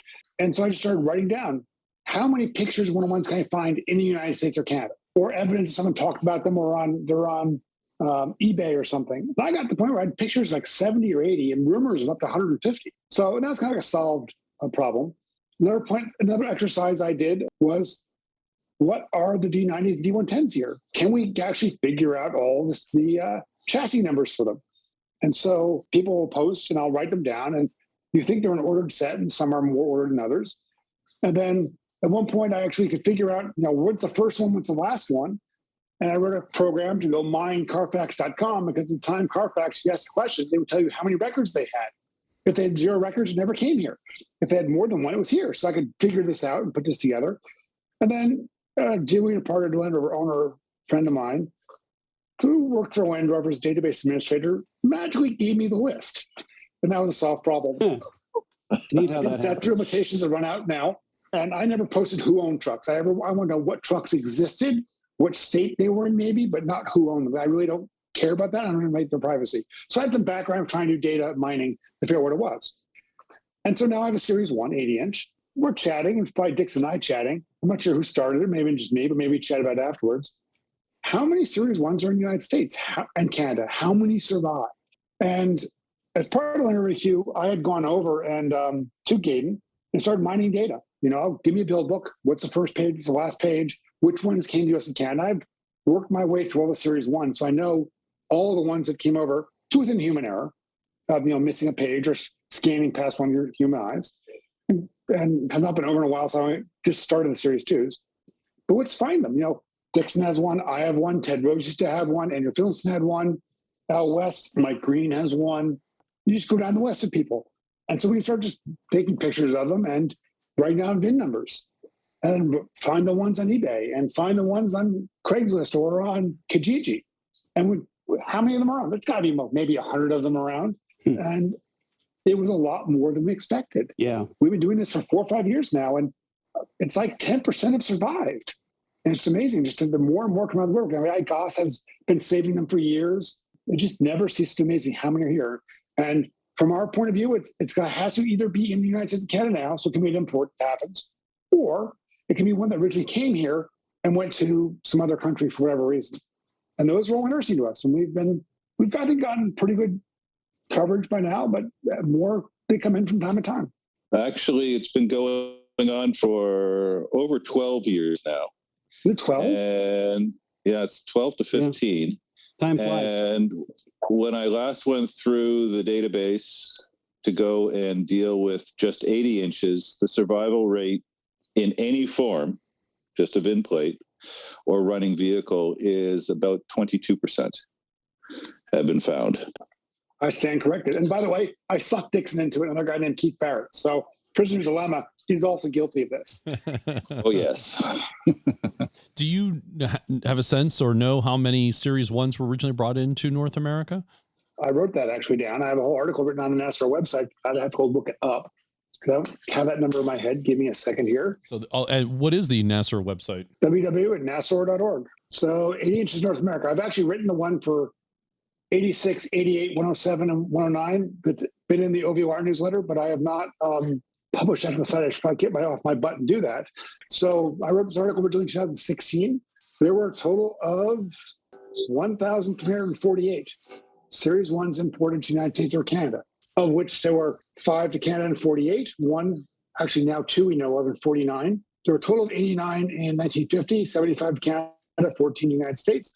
And then the big rush is 51, where 673 came in, roughly evenly split, but they came in late in the build year. So 52 dropped to 237 because they were still selling off their stock. And so towards the end of the year, they refreshed. And so that refresh went into 53. So we're 343 in 1953, again, about even split between the US and Canada. And the survival rate of those is 22%. Is that what you were saying, Dixon? That's what Dixon's saying. Seems pretty impressive, actually.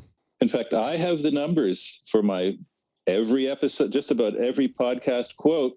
And now, John, it's incumbent upon you to build the database of running Freelanders in North America. I was realize you could probably use a Post-it note. At least I could go and say how many Series 180 inches are running around.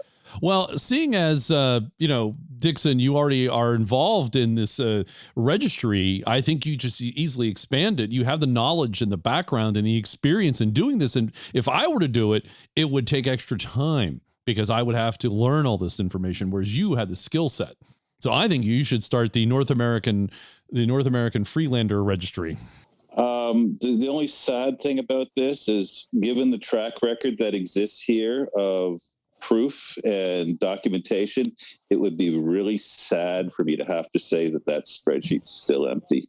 It would probably be pretty empty. Yeah. You'd probably need to do it in pencil also, so that you can remove the ones as they no longer function. Doesn't Roy still have one? No, he gave up finally. Oh, he did. Okay. He gave up. We tried to get the tools to do the engine from just about every known dealership in Canada and a bunch in the United States, and everyone had tossed all that stuff. I have a functioning engine here. John, why isn't it in yours? It is in mine. It was mine. It's not mine anymore, but it was mine. That's the only thing not destroyed by the falling chimney was the engine. Because of this, more Series 1s kind of woodwork. Things like the one that was driven from South America to North America that was in the book, The Year of Three Summers. There's one called Grizzly, was found in the Vancouver area, which was an unknown photographer. Yep. Is that Grizzly Torque? And also, one of those 5 1948s, the holy grail of Land Rover's United States, where 3 went to Montreal and 2 went out to Manitoba.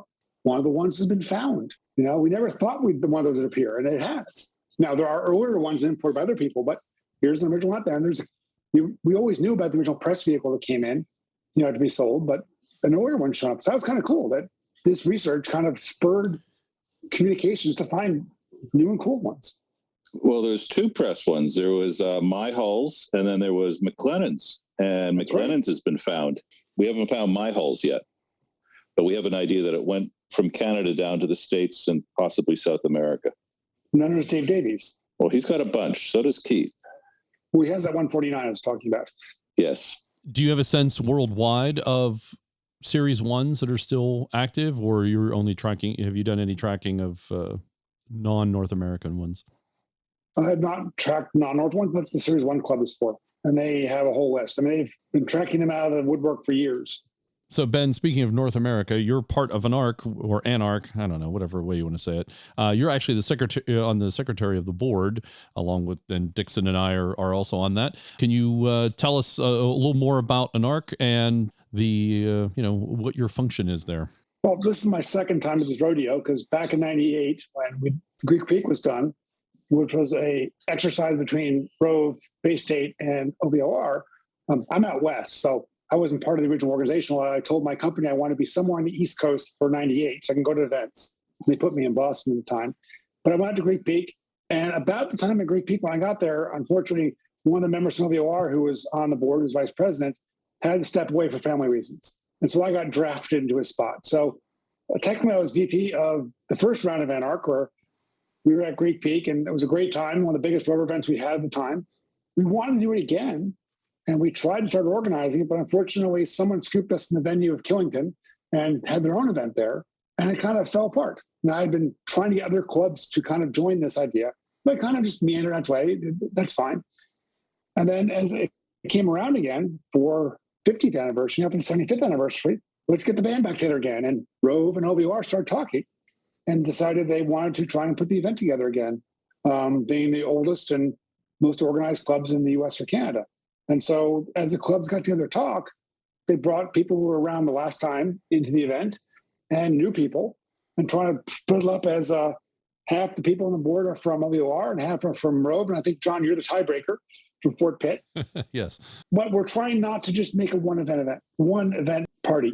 You know, we want to go back to the original idea of how can we bring clubs together?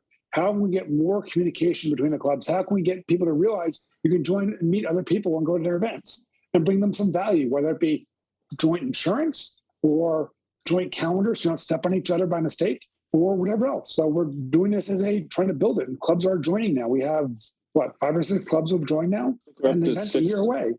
This is breaking news, exclusive just to you, Ben. FPLRG is joining. Excellent. Both of us. That's right. Harold and I is pretty much it. Oh, it's funny. So we formed it, and Rove and OVO are the first clubs there. Who was the third club? MENDO RECCE. Because I can send that $100 check in real fast. Nice. Well done, sir. Well done. Well done. Yes. But no, I'm looking forward to the longevity of ANARC and bringing people together. Because reality, if you look at the Land Rover scene in the United States, people in clubs is like 1%, if that.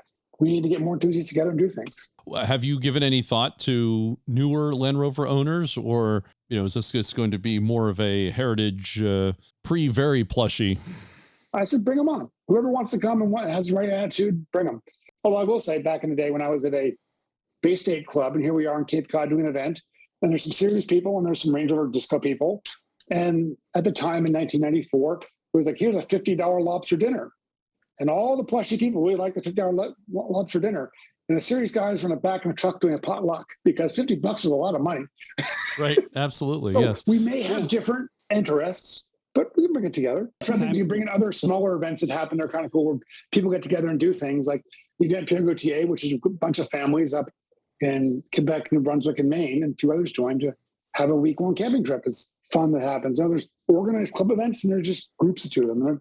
There's a whole realm in Land Rovers. Is that part of what an ARC might do, is to track that info so that if, and share that amongst the community, so that if you wanted to go to Quebec or you wanted to go to California and so see what an event's going on, maybe be part of that. Yeah, that's probably, I think, one of the plans. Increase communication so people have a way to find out, to do things together. Just like, I've gone over the UK to the Scottish Land Rover Club and gone to their comp safaris and to their CCVs events and help marshal events just because I knew someone from their list. Hey, can I crash? What Land Rover events do you have? It also helps you to explore the country, explore the continent, and meet other folks. You have a similar interest and who speak the same language. Exactly, absolutely. And off-roading definitely different between the East Coast and the West Coast. There's a if there's a schism, a modern schism, I think would be the off-roading type between the two. You're very right. So let's look at two events. The MAR, you're camping, you go out, you do a trail, you come back. You do a trail, you come back. You get 5 or 6 days. With the winter romp, you're going out, little trips coming back. It's only so many hours. You go to Mendo or the Western Coast trips. You get up, you have breakfast, you get in the trail by 9-ish. You're out all day. Bring your lunch.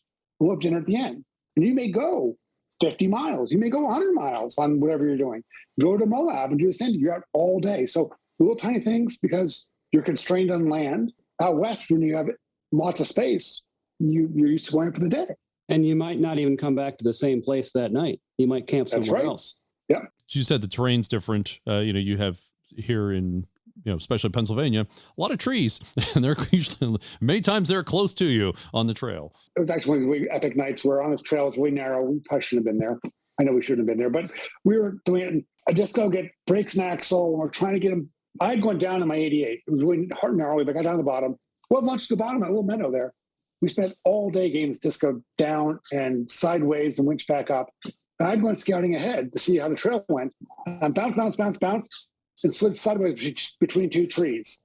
I could move forward and back an inch. We got back to the campsite around 1 a.m. that night. It was neither a comet and an eclipse. It was just an epic recovery. And we were 15 miles from camp. We had to get out. And it was, oh, by the way, Sunday.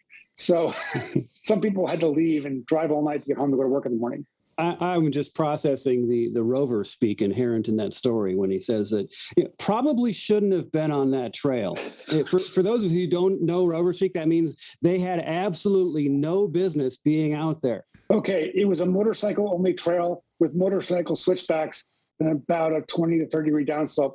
Oh. I had plans of where to go if I was going to roll. Oh. Yeah. It was... So you... quote, probably shouldn't have been there, unquote. I want to go back and try it, but now cameras have information to show where you were, so I probably can't get away with it anymore. To Harold's comment about bring lunch and so on with you, winter romp, you bring lunch with you because you're probably going to be stuck in a snowbank somewhere. And extra clothes so you don't freeze to death. With Habitat for Humanity, it's not as important anymore because you get back to the site. We're a smaller piece of land and you can walk out. Winter romp, you're not that far in the woods, even though you think you are. No. As long as you can hike to somewhere and warm up, yeah. You're only 2 or 3 miles in the trail in reality. Yeah. It just feels it's changed a lot. So we used to go much deeper in the woods too, actually. Yeah.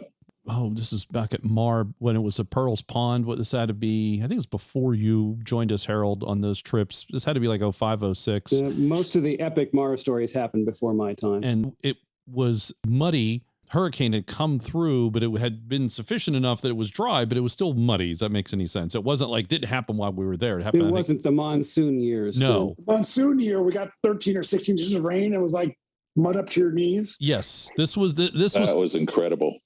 And the rain flew every direction possible. But this, again, was a muddy section. It was down by the river when after the crossing, if you're coming down from the main area, then there's the crossing over to the island, and you would go straight on that trail. And we're like, oh, we're just going to go do this trail real quick. And we'll be back. It was like 11 o'clock. We'll be back in a couple hours. We'll have lunch and then, go on about our day. Everybody got stuck.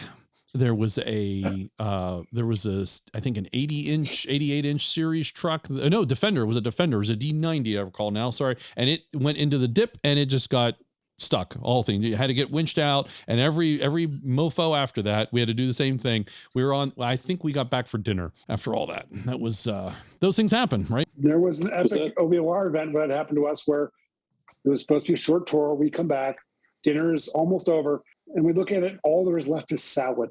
And one of us looks at the other and goes, isn't this what food eats? Yeah. So tell us a little bit about your interest in other things that leak DC-3s. So that is the fault of another good friend of mine who I met in the LRO list, who owns an 80-inch and other Land Rovers, named Eric Zipkin. I'd always wanted to be a pilot. My grandfather's a pilot, though never took me flying. His career was aviation. He never took me flying because he had a heart attack before he could take me flying. And he didn't own an airplane at the time, so he could never fly. But I grew up in aviation, so always wanted to, never got around to it. So here I am in my 40s, and Eric's been involved with this plane called PLACID LASSIE. The PLACID LASSIE is a DC-3. She towed a glider of paratroopers on D-Day, did Market Garden, did Louis Bastogne, did Varsity, which is dropping across the Rhine. It was an airliner for 30 years, with a cargo plane for 20, actually, airliner for 20 years, cargo plane for 30 years, to a couple of operators. Eventually, the last operator, she blew an engine, couldn't afford to fix it, and walked away from the airplane in Covington, Georgia, in about the year 2000. 10 years later, a wealthy hedge fund guy who was a customer of Eric's decided he wanted to buy a dead DC-3 and get it running in 8 weeks and take it to Oshkosh, which is the large aviation gathering in the United States. Think of band camp for aviation nerds, 10,000 airplanes, 600,000 people, week-long event, camping, beer, lots of cool flying. And they made it, because he had a lot of money, he could bring in right people. And they worked really hard for 8 weeks. And they made it halfway, towards the end, but they made it. And James thought, okay, it'll be a lark. I'll spend $100,000 or so, and I'll sell it. And then he found out it was a D-Day plane, and he couldn't sell that. And then they took it over to Europe in 2014 for the Normandy 70th anniversary. And a Dutch guy told him, oh, your plane is PLACID LASSIE. And here's its history. And by the way, one of your crew members is still alive. So they painted PLACID LASSIE on it and emailed the guy who's living in Palm Springs, and he responded in hours, and they got him a ticket, and he came out and saw his airplane for the first time since July of 1945. That's part of that history. So a few years later, I'd flown on the airplane to Oshkosh once. Well, actually, before that, back up. Eric had the airplane. He flew over my house and said, hey, let's go flying. And so we landed, and we went down and flew the Hudson Corridor, and he called me forward and put me in the right seat and said, keep the airplane steady, and scratched that itch for my 10 minutes of flying. And 30 days later, I took my first flight lesson with the goal of flying PLACID LASSIE. PLACID LASSIE is her wartime name. That's what the crew called it. Went to Oshkosh with the plane about a year later, started working my way through licenses so I could get my private, my instrument, working towards commercial multi-engine. And Eric called me up and said, I've committed to James to create a foundation to run the airplane. It'll be a 501c3.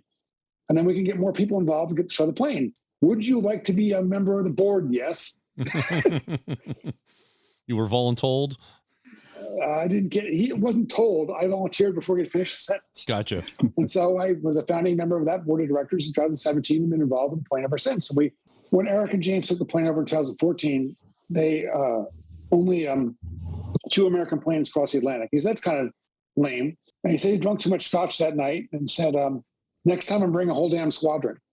In 2019, we bought 15 planes. Mission accomplished. Nice. And we're going back in 2024. And that was an epic adventure of aviation, and people like Land Rover people, but do different things, different loud oil spewing things. And we had fun with that. For those who feel Land Rovers don't leak enough oil. Oh, no. I mean, I think I started before this call. I first saw PLACID LASSIE in a hangar. I get there, and Dixon's with me, actually, that time. We're in Oshkosh. And I thought we leak oil. I thought we put things in places. They had kiddie pools under each engine. And there was a layer of oil around the entire bottom. We use 120 weight oil in the engine, right? We have 29 gallons per engine. We burn about or lose about a gallon an hour in flight. Wow. Then we buy oil by the 55-gallon drum. Mm-hmm. It's impressive. Half the engine's upside down. That doesn't help the process any. That is true. You have to worry about hydrolock. So because cylinders drop down, one of the first things you do every day is you pull the props through all the cylinders to make sure that you don't hydrolock, because when you're getting ready to go, I mean, yes, the starter has a release so you won't break the engine, but they have to shut everything down, get out, get down, pull some spark plugs, drain the oil out. It's much easier to figure it out before you get in the airplane than afterwards. Eric's got this great t-shirt. It's this shirt spattered in oil. He goes, how do you know I have a round engine? Because you will have gear oil love on you when you're around round engine airplanes. So you are part of the PLACID LASSIE board, and it's a foundation, and it's still flying. So we are the TUNISON Foundation, because Ed Tunison was the last surviving crew member of that airplane from World War II. And he had passed 6 months before we started the foundation, and we needed a name. Let's name it after Ed. So I'm the secretary of that board as well. Eric Zipkin, our OS member, is on the board. I've sucked Dixon in more recently, but I am one of the co-pilots of the airplane working to be a pilot in command. And I was out there yesterday, at a small air show in Connecticut, showing the plane to the public. We spent all day saying the same story every 3 minutes. But, the kids' eyes just light up.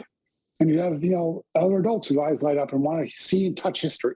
Absolutely. Sounds like you need an animatronic and a recording for that. Do you have any other airplanes, or is that the only one that you currently are playing with? So as Dixon shows my barn in his background with the second airplane in it. I also have what's called a, see, I have a spare. I have ones and pieces. Yeah. Dixon will keep you honest that way, I guess. No, never honest. Prisoner's dilemma. Prisoner's dilemma, exactly. Yes. So I fly also, I own what's called a Ryan Navion. The Navion was originally designed by North American Aviation. North American Aviation brought you the T6. It brought you the P-51 Mustang. It brought you the B-25 Mitchell. Later on, another jet airplane. But at the end of the war, they realized that all their contracts were about to be expired, and they needed something to sell. So the president told the engineering team, make me a civilian airplane, 4-seater. So they made one. It's got some of the design elements of the Mustang. The tail is very similar. It's a wing joined together with a fuselage bolted on top. And it actually uses P-51 seats with cushions on them. And so they made them at a loss for a couple of years. And then an airplane called Bonanza came out, which was faster and used less fuel. And so they sold it to a company called Ryan, who made them for a few years and then stopped making them. So mine is a 1950 model with an upgraded engine. But Air Force used them as an L-17. So General MacArthur had one to fly him around Korea. And they also use them for spotting and also for training people. And the Guard used them, and I think the Civil Air Patrol used them. So it's a warbird, classified as a warbird. And so I fly formation flight with that. So I've gone and taken special training to fly really close to other airplanes and not hit them. Yeah, that is the important part. It is precision. It's very dangerous precision. You are making a contract with everyone to speak the same language, to do it in a safe way. We are near each other, but separated in the wingtip, overlap, and step down. So if someone, say, loses an engine, you don't crash into them as they suddenly slow down.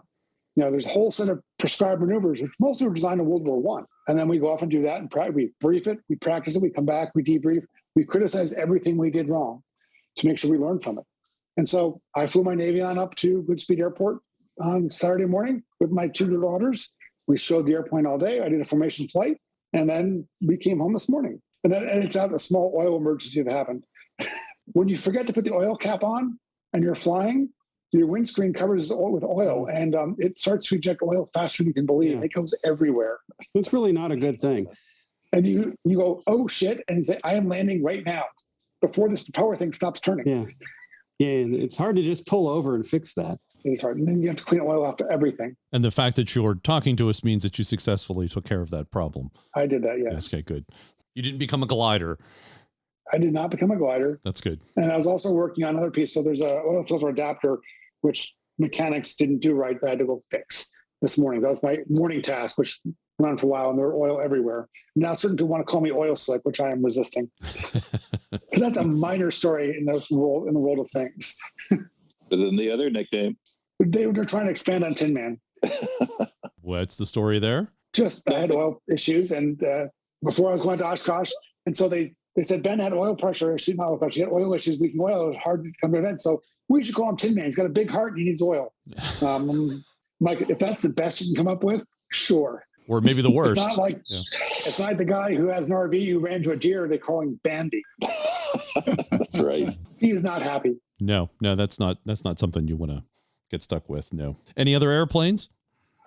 Nope, I only have one. Well, the one Navion, I have a second one that Zipcon was getting rid of, and so I got a parts plane. But like a good Land Rover owner, if there's a parts plane available, I will take it. So Parts is parts. Exactly. Especially when you're dealing with 7-year-old objects that weren't made in great quantity to begin with. No, like 3,000 or something like that. Yeah. So you want to grab them wherever you see them. Exactly. Whether you need them or not, because someday you will. Yes. So then you store them inside and you keep them nice and dry, and then you steal parts off of them. Is there any connection besides leaking between Land Rovers and aviation that you find interesting? It's like technical driving. When you're driving a RTV course, you're driving a boulder run or something, it's all being very precise and knowing exactly what your vehicle's doing. So it appeals to the same part of my brain.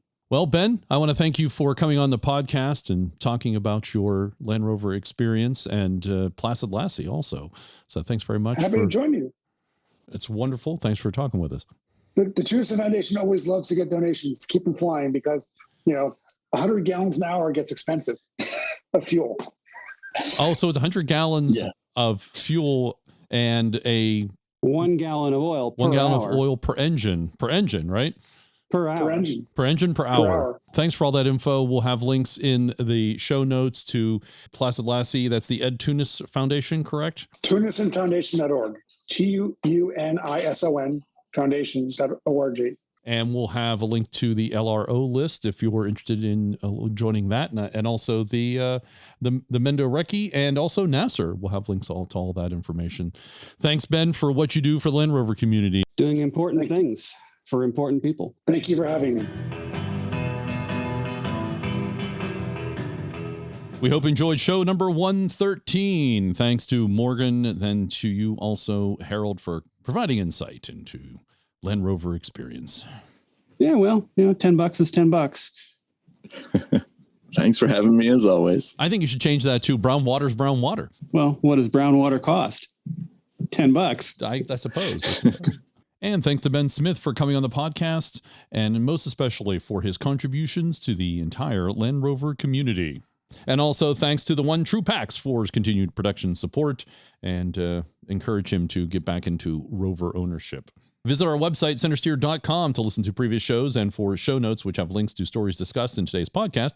We post a new podcast at the end of every month. You can connect with us on YouTube, Facebook, Twitter, Instagram, email, and even voicemail.